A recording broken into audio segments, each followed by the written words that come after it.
Howdy folks, and welcome back to World of Tanks with the mighty Jingles. Now I have to warn you in advance, if you're of a nervous disposition, you may wish to keep a bucket handy by your chair while watching this video, because you may feel a sudden and inexplicable urge to vomit. You may also wish to alert other members of your household to try to make sure the bathroom is clear around about 15 minutes from now, because you're probably going to want to take a shower afterwards as well. What's with all the public health warnings, Jingles?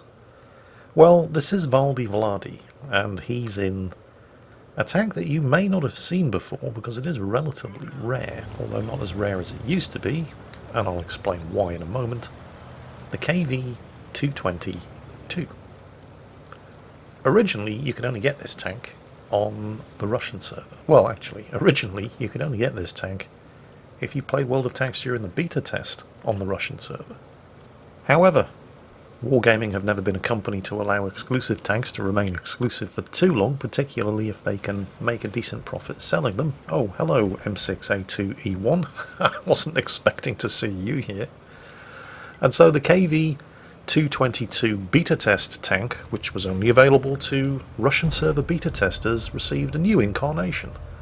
This thing, the KV-222. A slightly nerfed version. Sorry.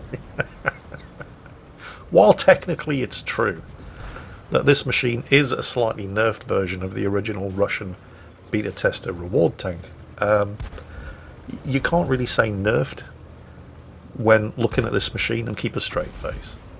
It is technically inferior to the tank upon which it's based. The gun isn't quite as good, but in all other respects it's pretty much exactly the same exclusive tank that was only ever going to be available to Russian beta testers. And in this incarnation, it was originally only available on the Russian server. But predictably, it sold so well that it has appeared for limited periods in the gift shops on every other server as well, which is why you may not have seen this tank before. But what's so overpowered about this tank, Jingles? Well, what you're looking at here, and this is a tier 5 premium tank, okay? But what you're actually looking at right there is a KV-3 hull. Yes. Yeah, really. That's a tier 7 heavy tank hull with a KV-1 turret and a 76mm gun. And it has preferential matchmaking. Yes, ladies and gentlemen, boys and girls, that's right. This effectively tier 7 tank will never have to fight tier 7 tanks with that preferential tier 5 matchmaking, because hey, it's got a tier 5 turret. The worst it's ever going to have to face are tier 6s, and it's unlikely to see too many of those either with the way the current matchmaker is set up. You know, what with 357 matchmaking being the norm. So effectively, even if you get into a tier 6 battle in this thing, because you're basically a tier 7 heavy tank but with a tier 5 tank turret, you're always going to be top tier.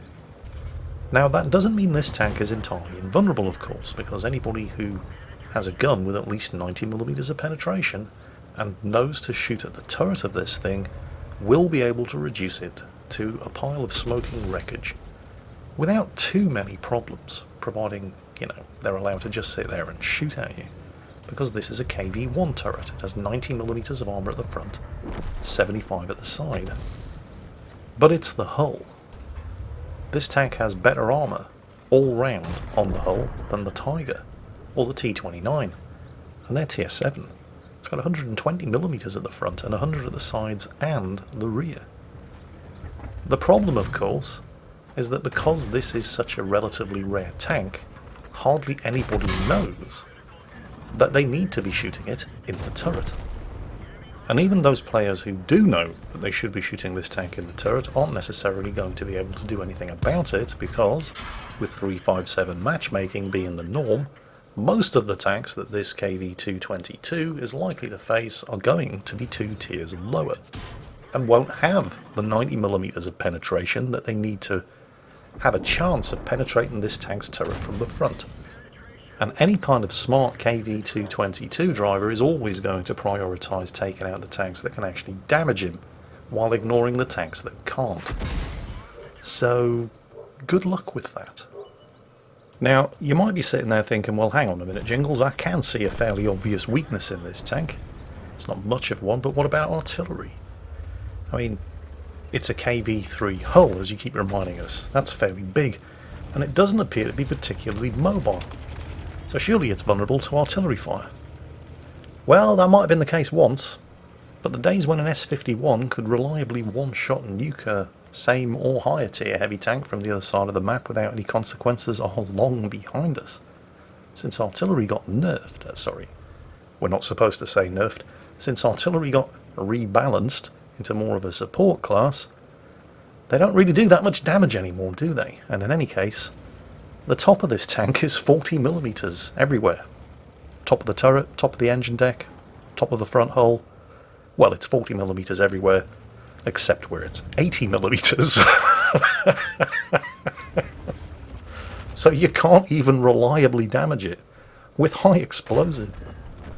Yeah, they really did think of everything when they were prepping this tank to go on sale, didn't they?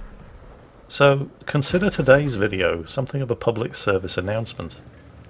If you end up having the great misfortune to be facing one of these things on the enemy team, shoot for the turret, because you aren't going to penetrate the hull. Well, you might penetrate the hull.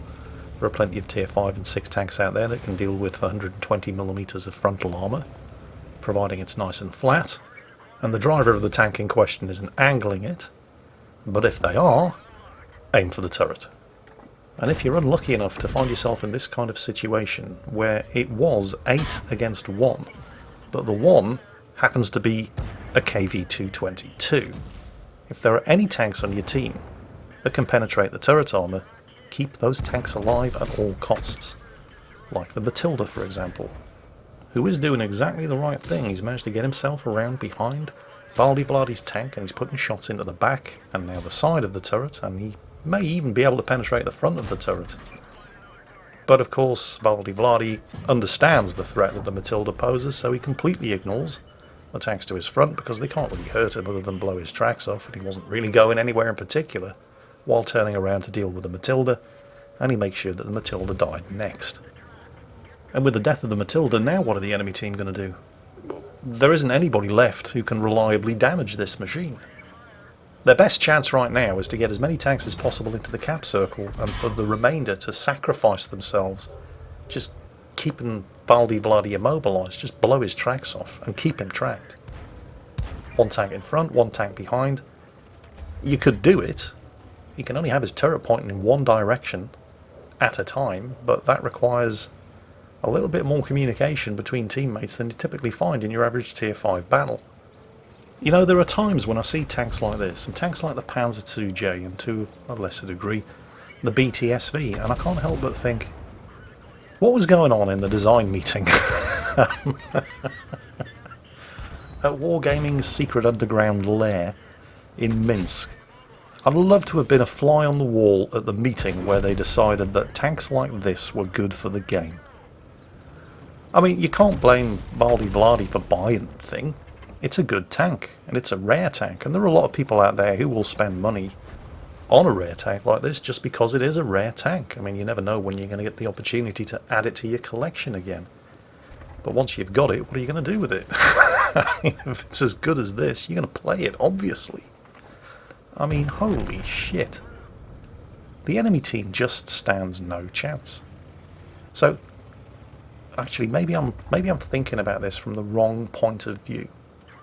Rather than thinking, how can a tank like this possibly be good for the game? Maybe I should be asking the question, how can a tank like this not possibly be good for Wargaming's pocket? Because let's face it, if you run into a KV-222, if you're in a tier 4, for example, and you're grinding your way up whichever tech tree, and you have the misfortune to run into one of these things on the enemy team, or one of them's on your team, and after you've all died, the KV-222 driver on your team just completely ruffle-stomps the opposition.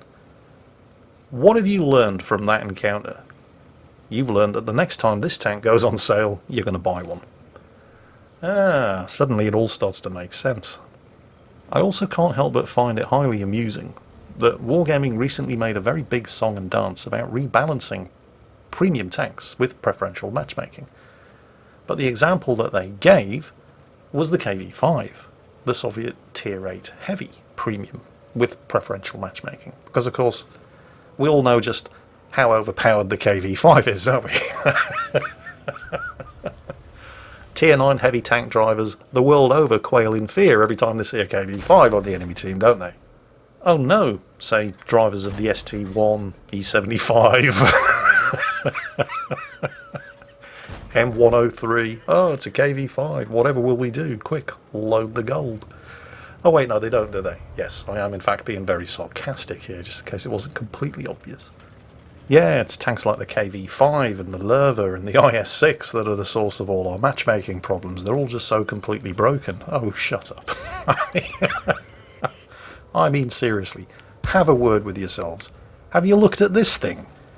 Have you looked at the Panzer IIJ?